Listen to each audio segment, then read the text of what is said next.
안녕하세요. 오늘은 정규분포에 대해서 한번 얘기를 해보고자 합니다. 이게 정규분포를 얘기하기 전에 얘기할 것이 굉장히 많이 있어가지고 굉장히 조금 중구난방식의 얘기가 될 것 같은데 한번 천천히 풀어보도록 하겠습니다. 일단 오늘 사용할 데이터부터 한번 보겠습니다. 국가형 함공이라는 데이터인데요. 국민건강영양조사라는 그런 곳이 있어요. 그래서 사이트는 여기고요. 뭐 많은 변수를 조사를 하는데 논문을 굉장히 많이 쓰고 있습니다. 이 데이터를 이용을 해서. 그래서 혹시 그 보건 쪽에 계시는 분들이라든지 해서 데이터를 구하기가 힘드신 분들은 여기 있는 데이터를 좀 이용을 해서 논문을 진행을 하는 것도 하나의 방법입니다. 자, 거기에서 2013년 거를 가지고 와서 제가 30대만 추출을 했어요. 1342명이 있는데요. 아이디하고 성별, 연령, INCM 요거는 소득 4분인수래요. 그리고 AUDIT 점수 요거는 음주 알코올 중독 점수라고 그러더라고요. 자, 그 다음에 중성지방에서 이렇게 데이터를 구성을 했습니다. 일부 결칙이 있는 것도 있고요. 자, 그래서 이런 거 하나하나를 이제 변수라고 그래요. 변수라고 하는데 이 변수가 뭔지부터 일단 얘기를 좀 드려야겠죠? 그래서 변수는 정의가 이렇습니다. 어떤 종류나 범위 내에서 나올 것은 알고 있는데 뭐가 나올지는 모르는 수예요. 그냥 변수는 변하는 숫자다 하고 생각하셔도 좋습니다. 자, 근데 확률 변수라는 개념이 있어요. 통계에서는 변수를 쓰지 않고 확률 변수라는 개념을 쓰는데 변수이긴 한데 가능한 모든 것이 다 나올 확률을 더하면 1이 나오는 거예요. 예를 들어서 주사위를 생각을 해보면은 1에서 6까지가 나오겠죠? 1, 2, 3, 4, 5, 6 중에 하나가 나오는데 각각이 나올 확률이 6분의 1이에요. 그래서 그거 다 더하면은 1이 나오죠. 그래서 주사위의 숫자가 뭐가 나온다 하고 생각을 해보면은 이건 확률 변수구나 하고 생각을 하면 됩니다. 그래서 그 변수는 이제 정의가 이제 이렇게 됩니다. 어떤 종류나 범위 내에서 나올 건 알고 있는데 뭐가 나올지는 모르는 수있고요. 자, 근데 이 변수를 한번 구분을 해보면은 이산형, 연속형, 순서형, 범주형 이렇게 구분을 합니다. 대체적으로 이렇게 많이 구분을 합니다. 여기 쪽에 목적적 구분하고 적어놨는데 요거는 제가 나중에 다시 한번 얘기를 드릴게요. 여기 설명 변수와 목표 변수가 있다는 것만 알아놓으시면 되고 요거 한 번만 읽어보시면 되겠습니다. 알코올 중독 점수가 성별에 따라 다른가 그러면은 알코올 중독 점수가 목표 변수가 되고 이거를 성별로 설명을 해보려고 하니까 성별이 설명 변수가 되는 거죠.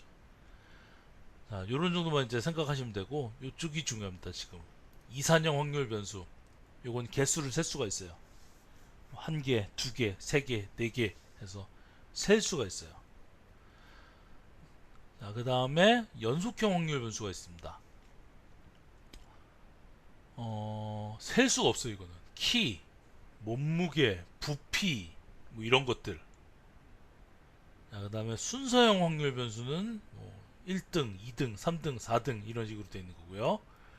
범주형 확률 변수는 데이터에 숫자는 부여할 수 있어요. 근데 그 숫자가 의미를 갖지 못하는 경우가 생기는 거죠. 예를 들어서 뭐 남자는 1, 여자는 2 이렇게 해보면은 숫자는 부여할 수 있는데 의미는 갖지 못하죠. 왜냐하면 여자가 남자의 두 배가 아니기 때문에 그런 식으로 해서 더하기 1도 아니고요. 그래서 의미는 숫자를 부여할 수 있을 때 의미는 갖지 못하는 그런 변수가 범주형 변수입니다. 국가형 항공 데이터를 한번 보면은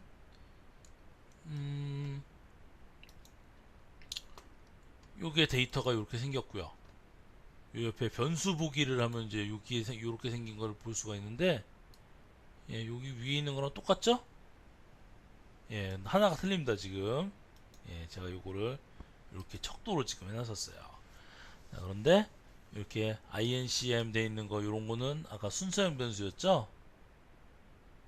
예, 순서형 변수다. 이런 식으로 이제 지정을 해주시면 됩니다. 그리고 명목, 척도, 순서 이렇게 있는데 대체적으로 이산형하고 연속형은 척도로 놓고요. 범주형 변수는 명목형, 순서형 변수는 순서형이라고 이렇게 많이들 지정을 합니다.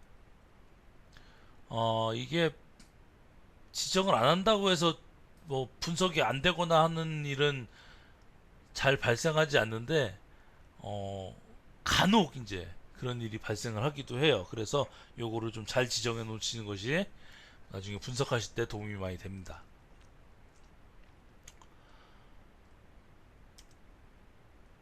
자, 그래서 이 변수를 가지고 자료를 표현을 해줘야 돼요. 무엇을 하느냐? 대표값을 산출을 해줘야 됩니다.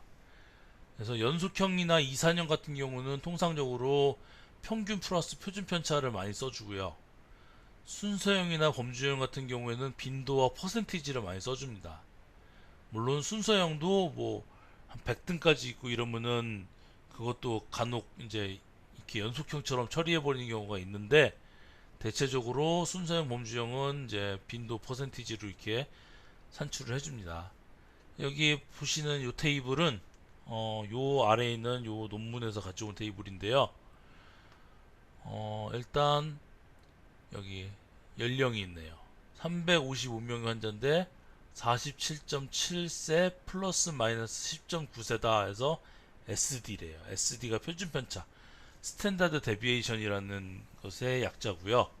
표준 편차에 대해서는 제가 이따가 다시 한번 좀 자세히 설명드리도록 하겠습니다. 그리고 여기 보시면은 이제 뭐 HBEAG 포지티비티 하는 것은 몇 명이 이 항체를 가졌다 하는데 355명 중에 206명이 가졌고 58%다 이런 식으로 표현을 해준 거예요. 뭐 물론 이렇게 성별처럼 109명, 246명 이런 식으로도 표현을 하기도 하는데 대부분 이제 가장 많이 쓰는 방법이 이제 빈도하고 퍼센티지를 이제 많이 보여주고요. 연속형이나 이산형 같은 경우에는 이게 평균 플러스 마이너스 표준 편차다 이렇게 해서 많이 표현을 해줍니다. 자, 요거를 국권형 30 데이터를 이용을 해서 한번 똑같이 한번 해볼게요. 자, 순서형 변수, 범주형 변수는요, 이렇게 분석 기술 통계랑 빈도 분석에 가면은 빈도와 퍼센트를 이렇게 구할 수가 있습니다. 한번 해볼까요? 예, 어디 갔지요? 여기 있습니다. 자, 분석 기술 통계랑 빈도 분석 하면은 지금 제가 여기 다 지정을 이렇게 해놨었네요 미리. 자, 이렇게 돼 있습니다. 이렇게 콕 찍고 누르시고 콕 찍고 누르시고 하면 돼요. 근데 난 귀찮아 이렇게 안 할 거야 하시는 분들 분명 계십니다. 그런 때는 한 번에 찍으신 때는 성별 하나 찍으시고 컨트롤 누르신 다음에 이렇게 찍어 주시면 돼요. 그래서 이렇게 보낸 다음에 확인하면은 이렇게 생긴 데이터가 나옵니다. 여기 있는 거 지금 똑같이 생겼죠? 자, 그렇게 해놓고 이 테이블을 가지고 여기 있는 이쪽에 토탈 페이션트라고 한 부분을 이제 만들어 주셔야 돼요. 이렇게 이걸 두 군으로 나눠서 뭐 저기 쓰는 방법은 제가 나중에 다 계속 하면서 얘기를 할 거고요. 이 강의가 계속 가면서 얘기를 할 거고 여기 토탈 페이션트에 대해서 이제 이런 식으로 테이블로 작성을 해 주셔야 되는데 수많은 분들이 이걸 하라고 그러면은 정말로 이렇게 하십니다. 584명 43.5%죠.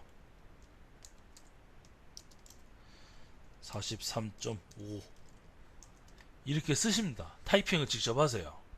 이렇게 하시면요 무조건 틀려요. 뭐 난 타이핑 실수 없어 하시는 분도 계시겠지만은 경험상 보면은 저렇게 한 100명 정도 하다 보면은 100개 정도 하다 보면은 한두 개는 반드시 틀려요. 자, 그래서 이거를 엑셀에다가 붙여넣기를 하세요. 일단 컨트롤 요거 찍고 컨트롤 카피 컨트롤 V 하시면 됩니다. 자, 그리고 엑셀에 보면 중요한 함수가 있어요. 콘카테네이트라는 함수가 있어요. 네이트, 여러 텍스트를 한 텍스트로 조인을 한대요. 자, 해볼까요? 584를 가지고 오고 한 칸 띄고 가지고 오고 43.5 가지고 오고 가로 닫고 해주면은 이렇게 나왔는데 이상하게 나왔어요. 왜 그러느냐, 이게 실제로 이만큼의 수치이기 때문에 그러거든요. 그래서 나는 소수점 첫째 자리까지만 해줄 거야 하시는 분들은 라운드 함수를 쓰시면 됩니다. 1 이렇게 나와요. 물론 이걸 2로 하면은 이렇게 나오겠죠. 자, 근데 단점이 하나 있습니다. 이거를 제가 0, 4, 4, 4 이렇게 해볼게요. 이렇게 43.2를 취해도 43.5로 나옵니다. 그래서 여기 나중에 요거 카피하시고 워드에다 붙이신 다음에 요 정도는 해주셔야 됩니다. 네. 자, 그래서 이렇게 구하시면 되고요. 예. 그래서 이렇게 빈도하고 순서형 변수는 빈도하고 퍼센티지를 이용해서, 예. 범주형 순서형 변수는 빈도와 퍼센티지를 이용해서 표현해 준다 하는 것을 이제 얘기를 드렸고요. 연속형 이상형 변수 같은 경우에는 주로 평균과 표준 편차를 이용을 한다고 그랬습니다. 분석 기술 통계랑 기술 통계에 가보면은요, 분석 기술 통계랑 기술 통계에 가보면은 요것도 제가 지금 다 지정을 해놨는데 이렇게 세 가지가 있고요. 옵션에 가보면은 요렇게 돼 있어요. 처음에 가보면은 제가 지금 이걸 미리 한번 테스트하느라고 저걸 꺼놨었는데 요렇게 체크가 되어 있습니다. 그래서 나는 평균하고 표준 편차만 필요하니까 최소 최대값은 제가 빼도록 하겠습니다. 확인 하면은 이렇게 나왔어요. 34.191 2.820에서 이것도 카피를 해서요 엑셀에다 갖다 붙여 보겠습니다. 자, 그 다음에 마찬가지로 콘카테네이트 함수를 쓸 거예요. 제가 콘카테네이트 라운드 써야죠. 안 그러면 또 저거 다 나오니까요. 평균 두째 자리 콤마 플러스 마이너스를 써주셔야 되는데요. 디귿 한자 키를 누르면은 이렇게 나옵니다. 6번 지정하시면 돼요.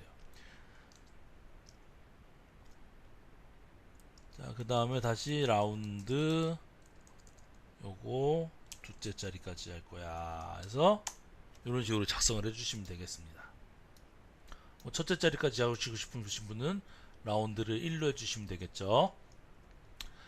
자, 그래서 연속형 이산형 변수에 대해서는 평균 표준 편차로 주로 얘기하는데 이런 식으로 구한다 하는 것을 얘기를 드렸고요.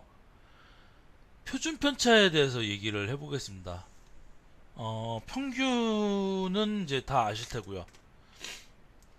연속형 이상형 변수를 대표할 수 있는 통계량입니다. 이런 식으로 구하는 거죠. 요 자료값을 다 더해서 n으로 나눈다는 건 되게 잘 아실 거예요. 그리고 여기 제가 지금 모수하고 추정량이란 걸 써놨는데요. 이 모수는 이 세상에 그 해당하는 모든 데이터를 다 가지고 온 겁니다.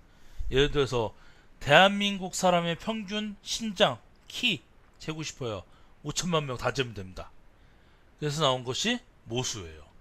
근데 우리는 그렇게 안 재고 그 중에 일부만 뽑아서 대한민국 평균 키가 이 정도 되겠구나 하고 측정을 하죠. 그것이 추정량이 되겠습니다. 그래서 데이터 가지고 와서 이렇게 산출하는 거는 아시겠고, 분산은 평균을 중심으로 데이터가 펴진 정도예요.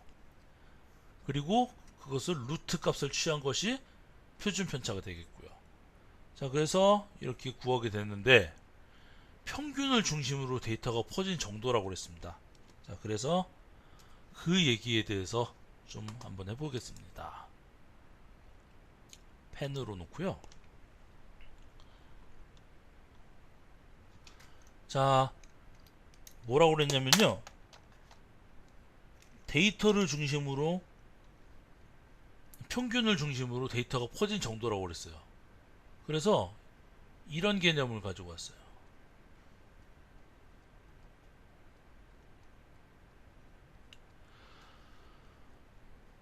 이것이 편차의 정의입니다. 자, 그런데 문제가 뭐가 있냐면요, 이걸 다 더하잖아요.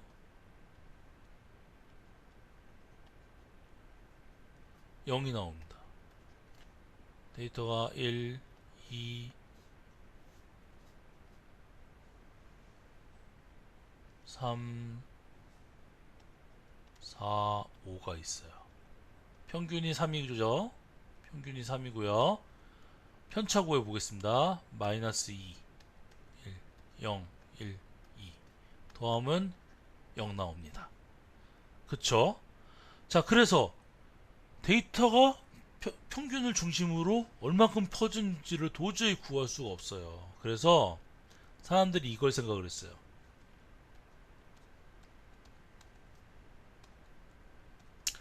절대값을 붙여보자 하면 전부 양수만 나오니까 되게 편하겠죠. 그런데 수학적으로 문제가 생깁니다. 미분이 안 됩니다. 미분이 뭐 0보다 작을 때 하고 0보다 클 때 하고 뭐 이런 식으로 각각 계산을 해야 되는 이 미분이 안 된다는 단점이 나왔어요. 자, 그리고 그래서 이거를 계산을 하게 됐어요. 제곱, 그 다음에 더하자, 그 다음에 n-1로 나누자 하는 게 나왔는데, 왜 n이 아니고 n-1로 나누나요? 라고 이제 의문을 가지기 시작하는 분들이 있습니다. 그것은 뭐 평균 저도 1학년 때, 대학교 1학년 때 이거 왜 그러나 그랬는데 3학년 때 가니까 알게 되더라고요. unbiased estimate입니다.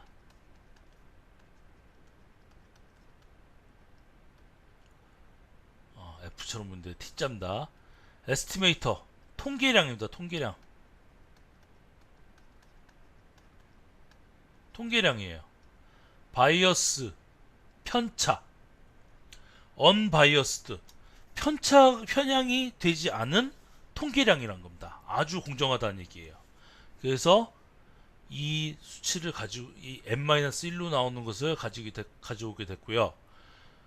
수학적으로도 이것이 굉장히 좋습니다. 실제적으로 저기 컴퓨터가 나오기 전에는 통계학이 다 수학적으로만 다 발전을 했거든요.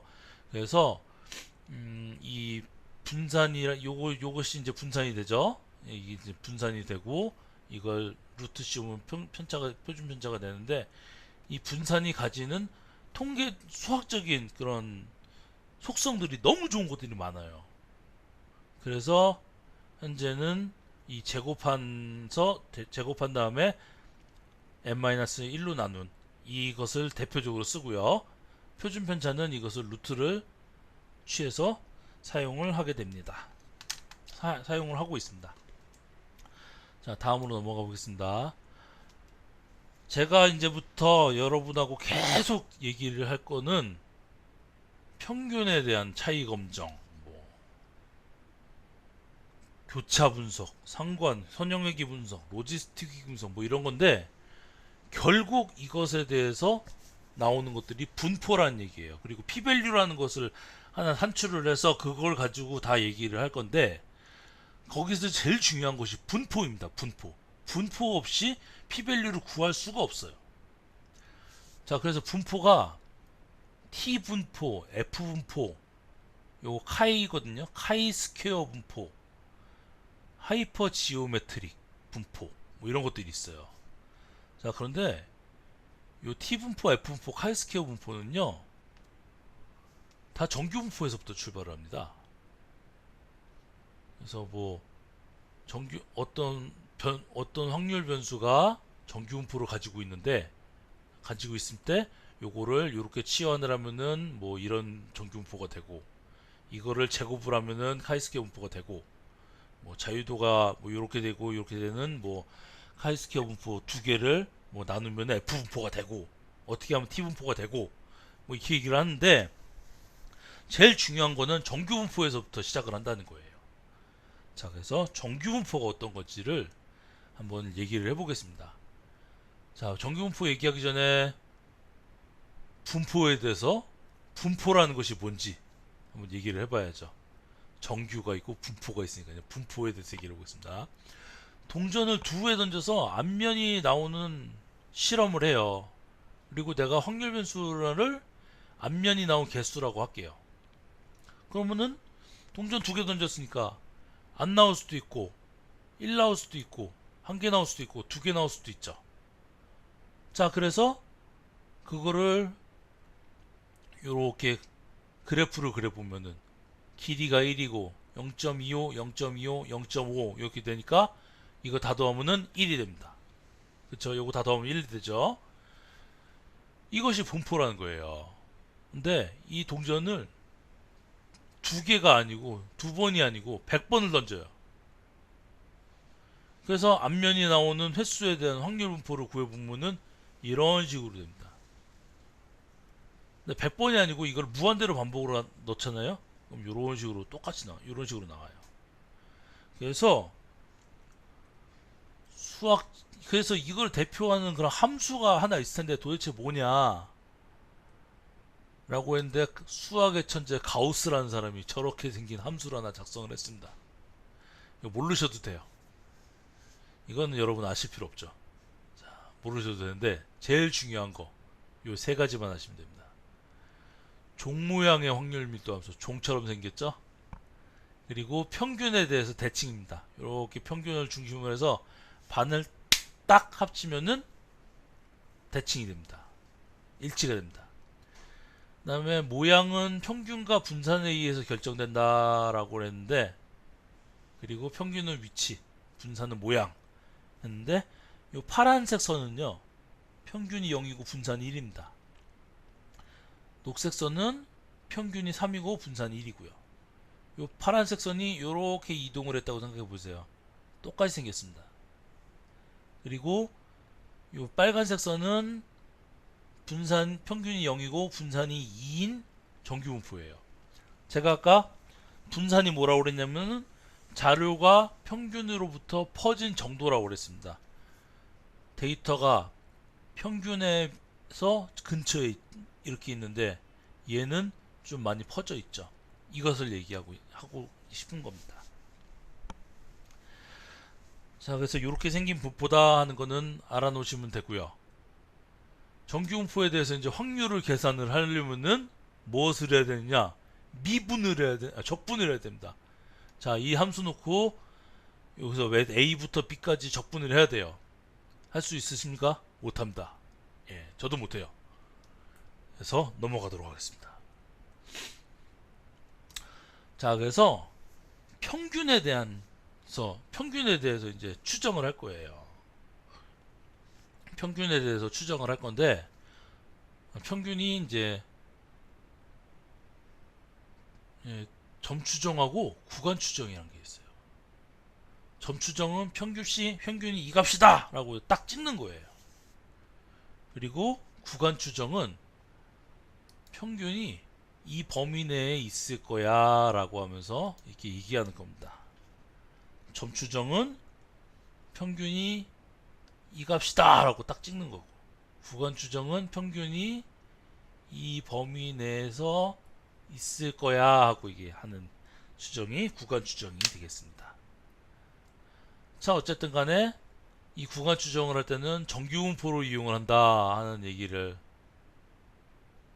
하나 해야 되고요. 이 구간이 나중에 신뢰 구간이라는 것이 됩니다. 자, 그래서 통계를 한 번이라도 해보신 분에 대해서 접해보신 분은 이 신뢰 구간이라는 얘기를 한 번쯤은 들어보셨을 테고, P밸류라는 것도 한 번쯤 들어보셨을 테고. 자, 그런데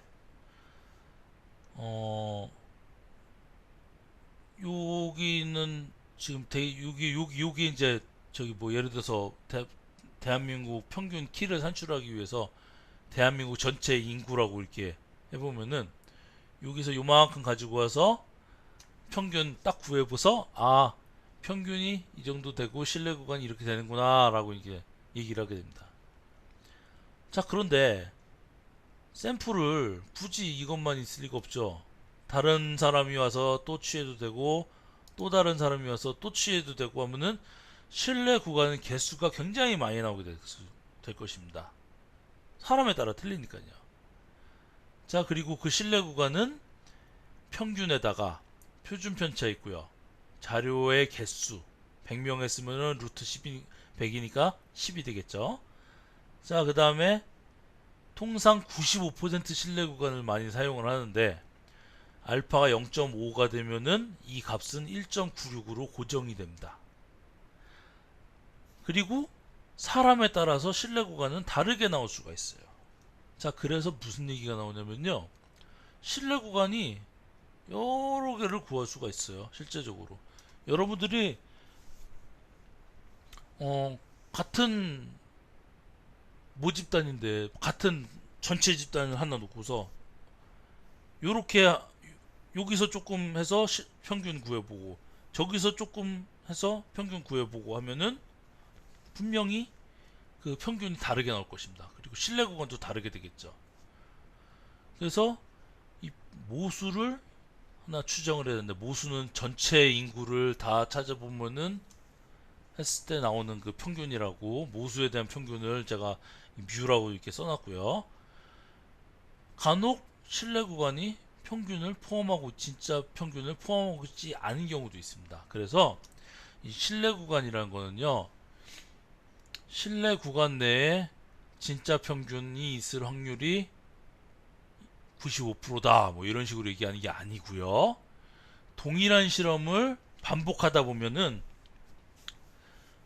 100번을 했으면 그 중에 95개의 신뢰 구간은 진짜 모습을 포함하고 있다 하는 것을, 그런 의미를 가진다 하는 것을 알아두셨으면 좋겠습니다. 이따가 요거를 시뮬레이션으로 제가 한번 다 증명을 해드릴 거예요. 자, 그래서 신뢰 구간을 산출하는데, 신뢰 구간 산출해 볼까요? 자, SPSS에서 분석, 평균 비교, 1표본 검정에 들어가시면 신뢰 구간을 산출할 수가 있습니다. 분석, 1표본 평균 비교, 1표본 T 검정 들어가서 요거 3개 넣고요. 확인해 보면은 요렇게 생긴 테이블이 나옵니다. 예, 동일하죠? 자,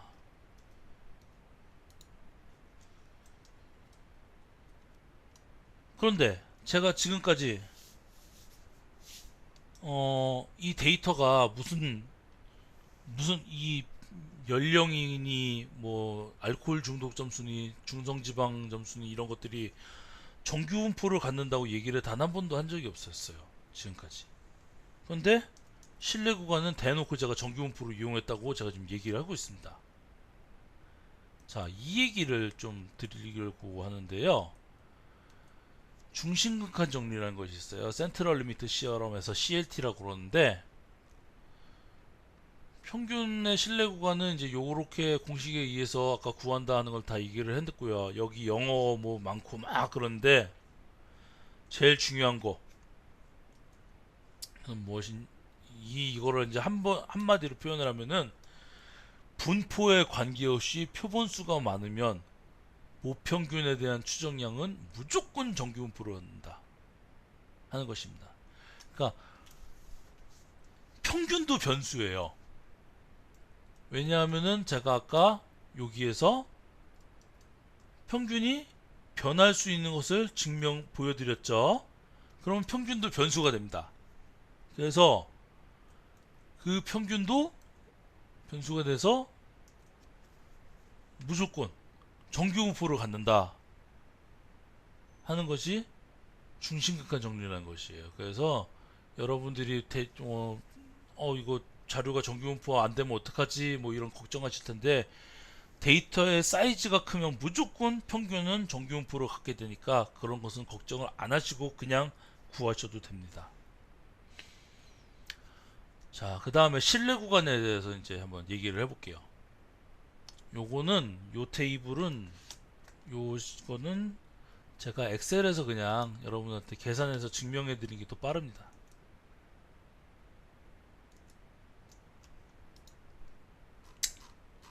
자, 좀 전에 요거 하나 구했고요.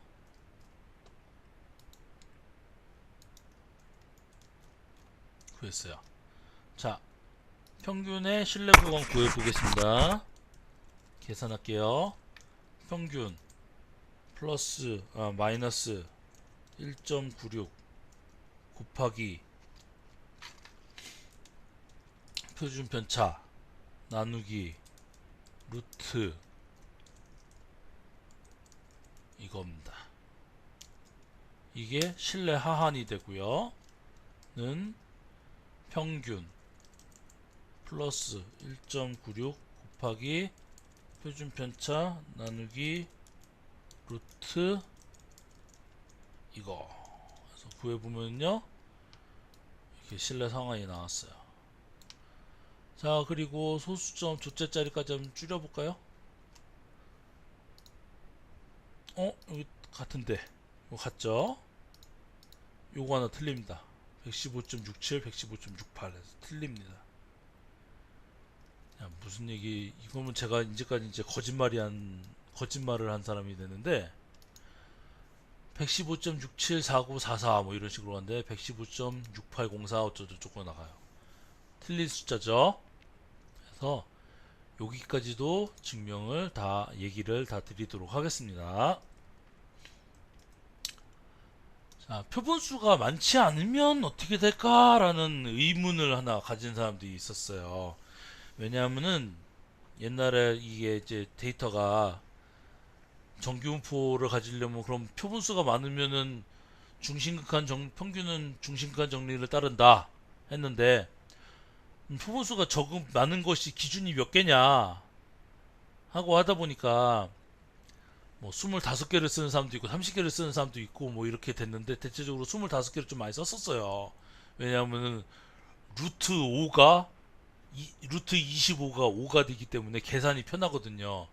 그래서 좀 많이 썼는데, 뭐 예를 들어서 뭐 무슨 뭐 전구의 수명이 얼마나 될까 하고 이제 다 계산하려면은 전구를 25개를 버려야죠. 그래서 데이터 하나 구하기도 굉장히 어려운 그런 시절이 옛날에 있었습니다. 그러다 보니까 표본수가 많지 않으면 어떻게 될까요? 라고 이제 의문을 가지기 시작을 했는데, 윌리엄 고셋이라고 하는 분이 한 분 계세요. 이분이 이제 어디서 일을 했느냐면 기네스 브레버리라고, 그래서 제가 적었는데, 예, 기네스입니다. 맥주 회사죠, 맥주 회사. 예, 이분이 데이터가 적으면 어떻게 될 것인가 라고 이제 의문을 갖다가, 데이터 자체가 노말 분포를 가지면은 요렇게 생긴 것이 T 분포를 갖는다 하는 것을 증명을 했어요. 그래놓고 이걸 논문을 쓰고 싶은데 기네스에서 쓰지 마라, 회사 기밀이다 해가지고 못 쓰겠어요. 근데 쓰고 싶어. 그래가지고 바이오메트리카에 이분이 논문을 투구를 했는데, 저자 이름이 스튜던트예요. 그냥 학생이 냈다 하고 그냥 투구를 한 거예요, 논문을. 그래서 별거 아닌 논문처럼 이렇게 인식이 되오다가 나중에 보니까 너무 중요한 논문이 돼버린 거예요. 그래서 통계학의 대가 R.A. 피셔라고 하는 분이 계신데, 이분이 나중에 이거를 T 분포다라고 이렇게 이름을 지어줍니다. 자, 그래서 여러분들이 T분포 하는 거를 한 번쯤은 들어보셨을지도 모르겠는데, 그래서 이것이 이제 T분포라는 것이 이렇게 나왔는데, 이 T분포가 어떻게 생겼냐면요, 정규분포하고 거의 흡사하게 생겼어요. 그래서 자유도가 3인 T분포는 조금 더 퍼져 있는 모양이 되고요. 자유도가 10인 T분포는 조금 덜 퍼져 있는 모양이 되고, 데이터의 숫자가 많으면 많을수록, 자유도가 크면 클수록 이것이 표준 정규분포에 가까운 그런 분포가 됩니다. 그래서 현재 통계용 프로그램에서 제공하는 모든 신뢰 구간은 T분포에 의해서 계산이 돼요. 그래서 제가 아까 엑셀에서 구한 그 정규분포의 신뢰 구간은, 이건 정규분포에 의해서 구한 건데 이거는 T분포에 의해서 구해진 거다라고 이렇게 생각하시면 되겠습니다. 그리고 마지막 얘기를 하려고 그러는데요. 균일 분포라는 거를 제가 하나 소개시켜 드릴게요. 유니폼 분포라고 하는 건데, 주로 이제 여기서부터 여기까지, 여기서부터 여기 사이에 나올 확률이 동일하게 만들어주는, 나온 그런 분포예요. 그래서 요거는 엑셀에서 랜드라는 함수로 생성 가능한데, 임상 시험을 할 때는 주로 랜더마이즈 텔뷰를 작성할 때 사용을 합니다. 자, 그래서 랜드라는 함수를 제가 한번 열어볼게요. 뭐라고 나오는지. 자, 일단 제가 데이터를 10개를 생성을 시키고요.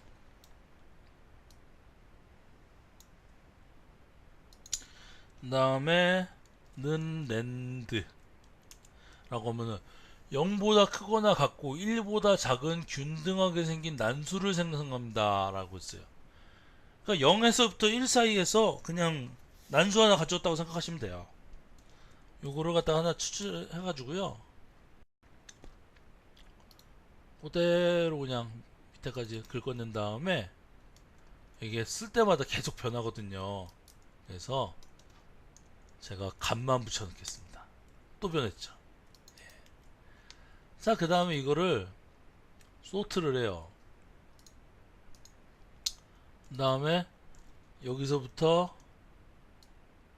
여기까지는 1군, 여기서부터 여기까지는 2군.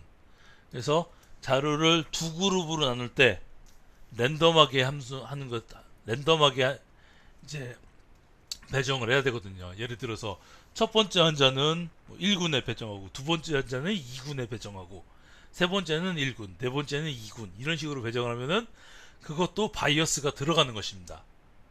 자, 그래서 이렇게 랜더마이즈 테이블을 하나 해가지고, 다섯 번째, 아홉 번째, 네 번째, 일곱 번째, 여섯 번째 온 사람은 1군에다 집어넣고, 여기에 오는 사람은 이번 순서로 오는 사람들은 두 번째 군에 집어넣어야겠구나 하면은, 임상시험에서는 이제 많이 쓰는 방법이에요, 이것들이.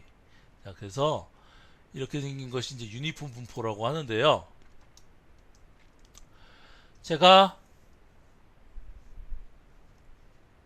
100개의 샘플을 하나 가지고 올 겁니다. 100개의 샘플을 유니폼 분포에서 가지고 왔어요. 1000개의 데이터로 이루어지고 있어요. 그 다음에 1000개의 95% 신뢰 구간을 구할 겁니다. 정규 분포를 이용을 해서요. 그 다음에 제가 0에서부터 1 사이에서 가져왔다고 그랬으니까, 난수를 가져왔다고 했으니까 평균이 0.5가 되겠죠. 그래서 진짜로 그 평균을 0.5로 포함하고 있는지 아닌지를 제가 하나 산출을 해볼 거예요. 자, 그래서 이렇게 생긴 유니폼이라는 데이터셋이 하나 있는데, x1번부터 x100번까지 이렇게 돼 있고요. 밑으로는 데이터가 1000개가 있습니다. 자, 그래서요, 제가 이거를 이제부터 신뢰 구간을 1000개를 구해 보도록 하겠습니다. 변수 계산에서요, m이라고 하겠습니다. 평균은 m이라고 제가 해놓겠습니다. 그래서 여기서 이렇게 함수 집단에서 통계에서 오시면은 민이란 게 있어요. 민에서 원래는 x1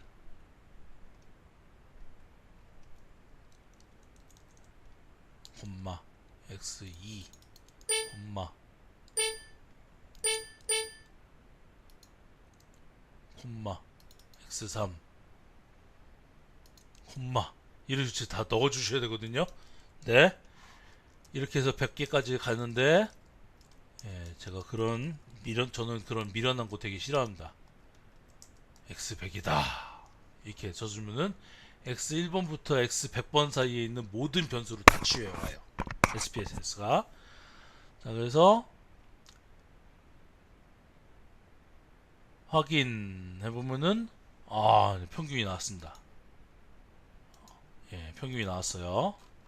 자, 그리고 제가 다시 또 계산을 하겠습니다. 이번에는 S라는 것을 하나 만드는데, 여기 보시면 SD라고 써 있는 거 있죠? 이것이 표준 편차예요. 그래서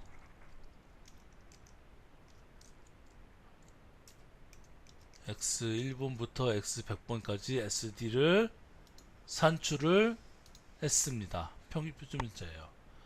자, 그 다음에 실내 하한은 어떻게, 이제 실내 하한하고 실내 구간을 구할 거예요. 실내 구간은 아까 어떤 공식에 의해서 구한다고 그랬냐면은, 위에 좀 올라가야 되는데, 예, 요 공식에 의해서 구한다고 그랬습니다. 요거는 1.96이라고 그랬죠. 제가 95% 실내 구간에서는. 요건 표준 편차, 요거는 자료의 개수. 그러니까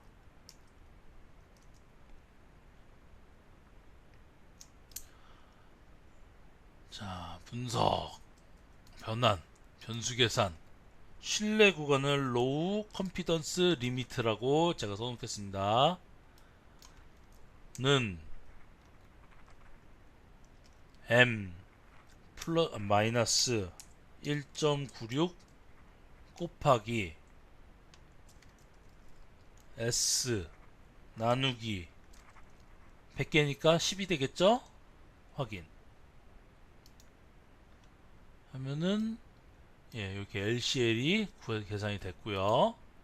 변수 계산, 이번에는 제가 UCL이라고 그랬습니다. 어퍼 컨피던스 리미트라고 해서 플러스만 바꿔줄게요. 확인하면은, 여기 이제 실내 구간이 다 구해졌습니다. 그쵸? 자, 그 다음에 제가 LL이라는 그냥 P1이라고 그럴까요? P1을 제가 어떻게 구할 거냐면요, 저 M이 커요. 뭐보다 LCL보다 커요. 0.5보다 커요. LCL이, 죄송합니다, LCL이 0.5보다 크대요. 그러면은 0.5보다 크면은 실내 구간의 하한이 0.5보다 크니까 0.5를 포함하지 않는 것이 되겠죠. 확인해 보겠습니다. 자, 이렇게 계산이 나왔어요. 여기 보시면은 0.5002에서 이게 이런 게 나왔네요. 그쵸? 자, 그 다음에 P2도 제가 계산을 해볼게요. 요번에는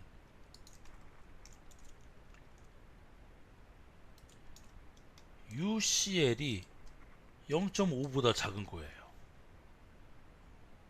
확인 해보면은 실제로 여기 실내 상한이 0.5보다 작은 것들이 이제 이렇게 나왔습니다. 그 다음에 변수 계산에서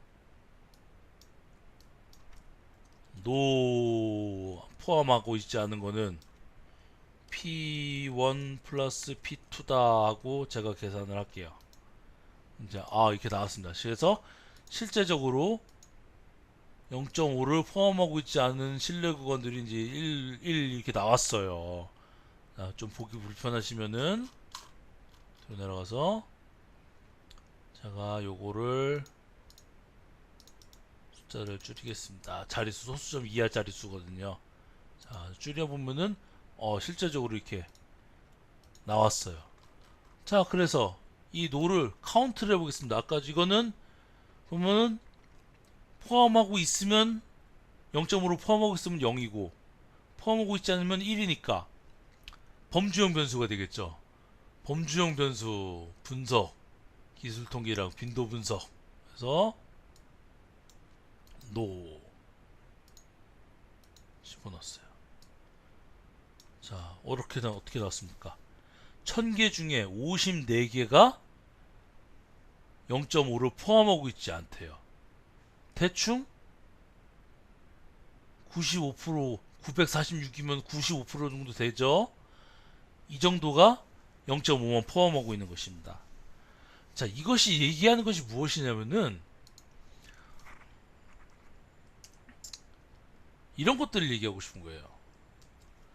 어떤 사람이 통계 분석을 하다 보면은 어떻게든 유일성을 만들어 보고 싶어가지고 요렇게도 데이터 좀 바꿔보고 저렇게도 데이터 바꿔보고 뭐 요렇게도 해보고 저렇게도 보고 이런 분들이 계세요. 근데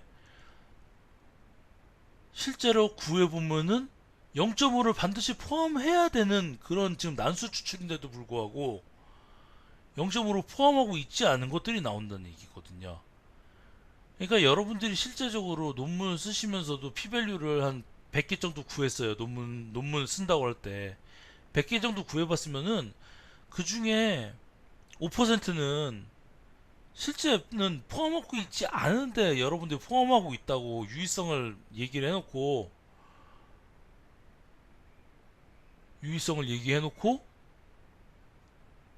그리고 논문을 쓰는 거예요.